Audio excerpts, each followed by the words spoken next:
ربنا وابعث فيهم رسولا منهم يتلو عليهم آياتك ويعلمهم الكتاب والحكمة ويزكيهم إنك أنت العزيز الحكيم। সূরা বাকারা 129 নম্বর আয়াত।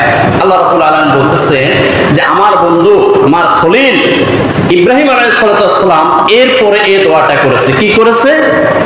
আল্লাহ যে দুনিয়ার মধ্যে সবচেয়ে বড় সম্পদ হলো সন্তান। আমি কোটি কোটি টাকা বাড়ি গাড়ি করলাম, 40টা গার্মেন্টসের মালিক হইলাম, 10টা জাহাজের মালিক হইলাম, 50টা হেলিকপ্টারের মালিক হইলাম, 20 তলা বিল্ডিং এর মালিক হইলাম, সব রুমে এসি করলাম, কিন্তু আমার সন্তানটা যদি কুলাঙ্গার হয় এ সম্পদ থাকবে? কথা থাকবে? আমার সন্তানটা যদি মাদক সেবী হয়, আমার সন্তানটা যদি সন্ত্রাস হয়, সে যদি জুয়াখোর হয়, এ সম্পদ থাকবে?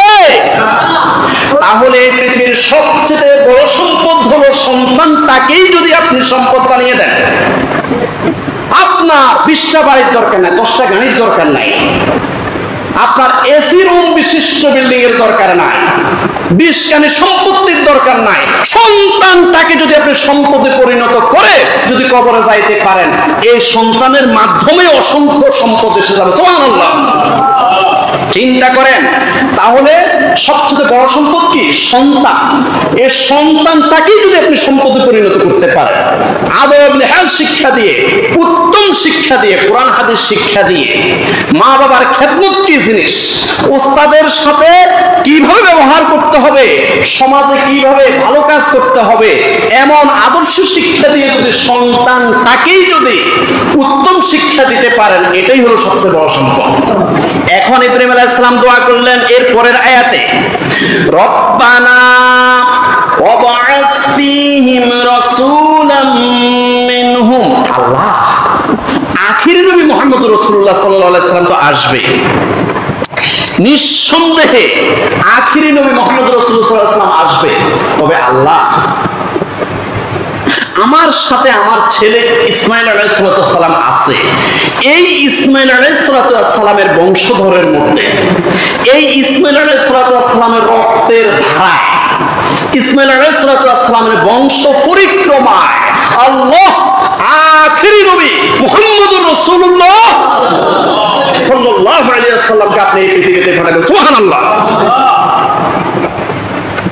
প্যারে হাজরিন, এমন নবী আমার বংশের মধ্যে আপনি পাঠাবেন, আখিরি নবী মুহাম্মদ রাসূলুল্লাহ সাল্লাল্লাহু আলাইহি ওয়াসাল্লামকে আমাদের বংশের মধ্যে আপনি পাঠাবেন, যে নবীর কর্মসূচি হবে 4টা।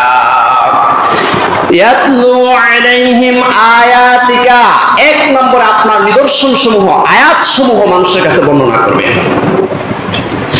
ইয়াতলু আলাইহিম আয়াতিকা ওয়া ইউআল্লিমুহুমুল কিতাবা, 2 নম্বর কর্মসূচি হবে এই নবীটা, এই আখির নবী মুহাম্মদ সাল্লাল্লাহু আলাইহি ওয়াসাল্লামটা দুনিয়াতে এসে মানুষকে কোরআন শিক্ষা দিবে, কিতাব শিক্ষা দিবে, ওয়াল হিকমাতা, জ্ঞান বিজ্ঞান শিক্ষা দিবে, ওয়া ইউযাক্কিহিম, এবং এই পৃথিবীর মানুষগুলো গুনাহ করতে করতে, পাপ করতে করতে, কাল্লা বাল রানা আলা উলুবিহিম মা কানু ইয়াকসিবুন, তাদের অন্তরগুলো জ্বালাই ফেলছে, অন্তরগুলোকে কয়লা বানাই ফেলছে, এই কলুষিত অন্তরগুলোকে পবিত্র করবে এই নবী। সুবহানাল্লাহ।